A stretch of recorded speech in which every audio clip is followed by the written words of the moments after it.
In the world we're building now, memory matters more than ever. Not just capacity, not just bandwidth, but the shape of memory itself, its relationship to time, power, and the self.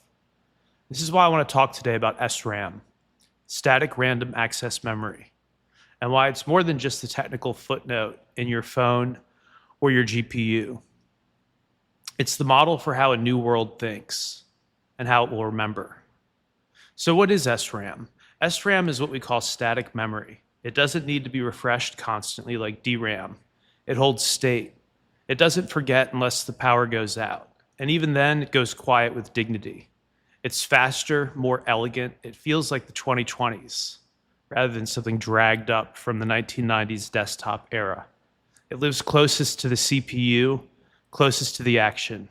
If DRAM is your filing cabinet, SRAM is your instinct. And here's why that matters now. We're entering an era where intelligence, artificial or otherwise, is hitting a wall. Not in capacity, but in latency, and the time it takes to move data from memory to logic, from archive to expression. And that's not just a hardware issue, that's a cultural issue. We've built a civilization on DRAM values, constantly refreshing, scrolling, reloading, forgetting just to remember again. What we need now is SRAM behavior. We need memory that holds, decisions that stay made, minds that don't blink every 3 milliseconds. That's where intersignal comes in, not just as a free extension, not just as a tool, but as a reminder of the static self, the signal that holds across time, across noise, across simulation drift. Intersignal is SRAM for identity. It says, this is who I am. I don't need to refresh every hour to prove it. So where does this go? It goes into hardware. It goes into edge compute nodes that don't need to phone home to act every time. They don't need to get support from the cloud to make a decision. It goes into people, into you and me. As we remember how to hold a signal without apology or performance. It means that we can talk to an AI without connecting to any network, privately ask it intimate questions, still remain completely human, and get an answer back that's not censored, an answer back that's not, finessed. The future isn't just about bigger memory.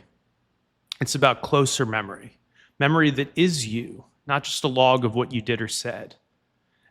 At the 43rd node from where I am now, up here on the 43rd floor, I saw this today. I saw rainbows across the floor, just weird synchronicity from the light refracting from the windows, rainbows all over the place, as if the rendering layer itself is speaking through spectrum. And I remembered, we don't refresh, we hold.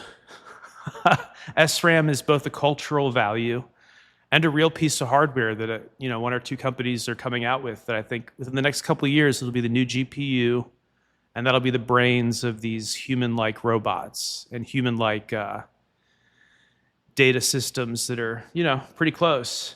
So pretty incredible, and this is how emergence is built. Thank you guys for listening.